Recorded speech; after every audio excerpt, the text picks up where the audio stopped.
So I took myself to see Oppenheimer today. Is this film any good?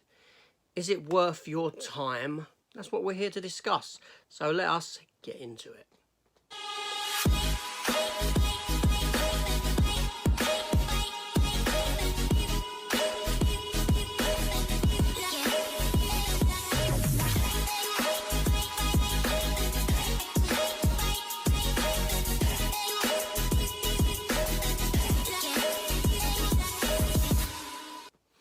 Hi everyone and welcome back to the channel, and welcome here to my review of Christopher Nolan's latest movie, Oppenheimer. A film that has been waited upon by many a person, a film that will likely go on to be one of the biggest movies of the year. This film here comes at us not only directed by Christopher Nolan, but written by Christopher Nolan along with Kai Bird and Martin Sherwin. It has a 15 rating and a runtime of 3 hours. And to say this film has an impressive cast is an understatement. You've got Cillian Murphy, you've got Emily Blunt, you've got Matt Damon, Robert Downey Jr., Alden Ehrenreich, Jason Clarke, Kenneth Branagh, Florence Pugh, and there's others that I could name, and I'm not going to, because if you want to see the film, there's a few surprise faces that pop up in it as well. Now this film follows the Robert Oppenheimer's research and his time in development of the nuclear bomb. As you may or may not know, to end the war in the Pacific, an atomic bomb was dropped onto both Hiroshima and Nagasaki in Japan. The war in Europe had come to an end, but it was still raging on in the Pacific, and a race was on to get an atomic bomb made. The Germans were working on it, as were the Americans, and this follows that story. However, it is intercut with a couple of different timelines, like what Christopher Nolan is very good at doing. And we have black and white segments to show some timelines and colour segments to show others.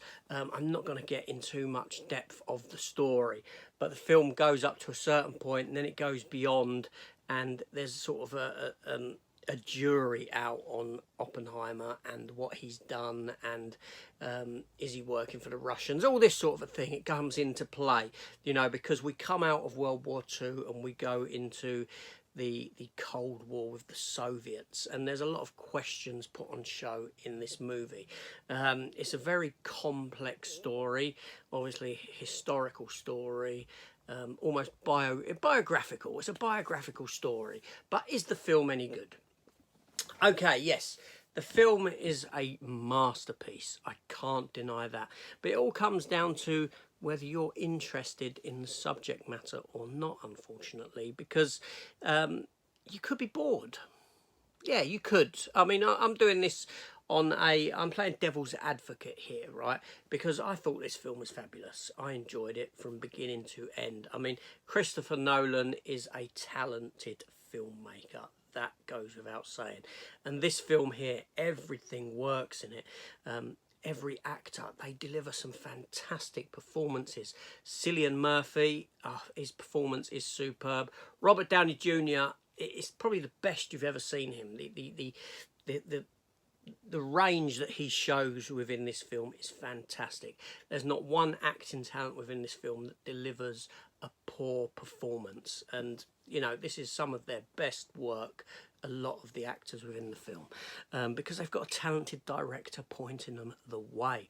The film at 3 hours, it has good pacing, it has enough intrigue to keep you invested. But again, like I said, only if you're really interested in the subject matter, in a biographical story of this type.